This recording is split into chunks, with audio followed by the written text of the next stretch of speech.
Hi, Mark Pelly here, Registered Migration Agent at Visas to Australia. Today we're going to be talking about the Subclass 309-100 Partner Visa. Now this is a visa to be applied for offshore and is a two-stage visa application process. First you apply for the Provisional Partner Visa, Subclass 309, and then once you come to Australia and after a specified period of time, you can apply for the Subclass 100 Visa. The Subclass 309 Provisional Partner Visa is the first stage of allowing a spouse or de facto come to Australia and live with their spouse or partner.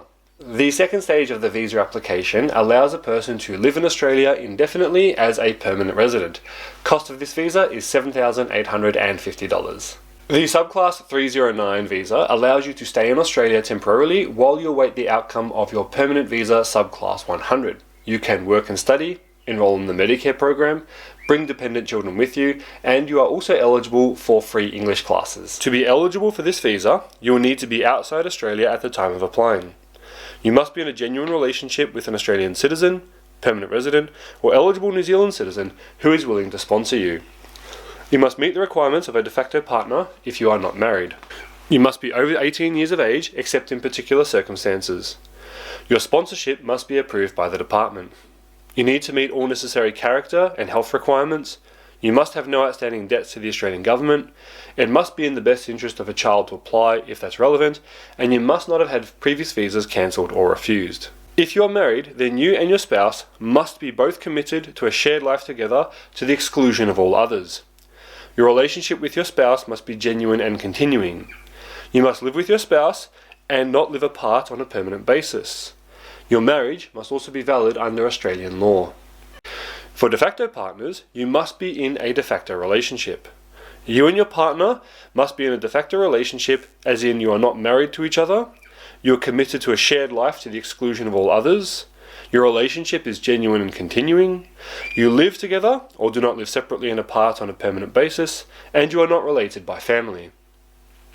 Usually, your de facto relationship must have existed for 12 months immediately before you apply for this visa. Time spent dating or an online relationship might not count as being in a de facto relationship.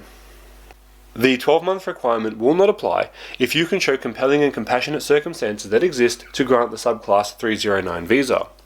These requirements will not apply if you and your partner hold or held a permanent humanitarian visa, your de facto relationship existed before we granted such visa, or your de facto partner told us about the relationship before we granted that visa.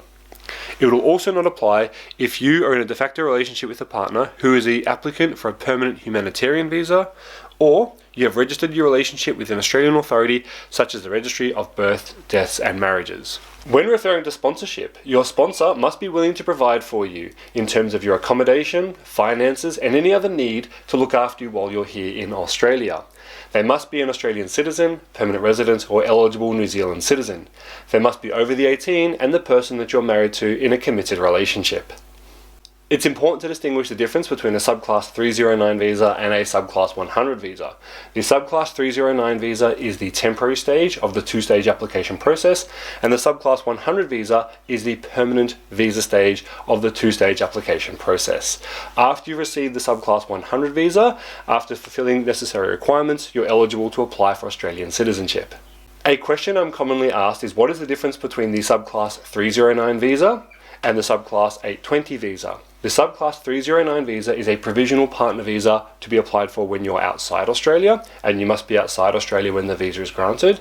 The Subclass 820 visa is a provisional partner visa that you apply for when you're in Australia, and you must be in Australia for that visa to be granted. Now, the Provisional Partner Visa Subclass 309 is not as easy as it seems to get. Make a mistake and you could end up having significant delays to your visa application, or it can be rejected quite easily, in which case you'll need to appeal to the Administrative Appeals Tribunal, and that can take many years and can be a very costly, long and difficult process. Therefore, at Visas to Australia, we recommend you get your application right first time. Give us a call. Contact details and links are in the descriptions below. Mark Pelly here, Registered Migration Agent at Visas to Australia. Stay tuned for more videos about different types of Australian visas, and make sure you click the subscribe and like buttons so that way you can get more notifications about our different types of visa videos.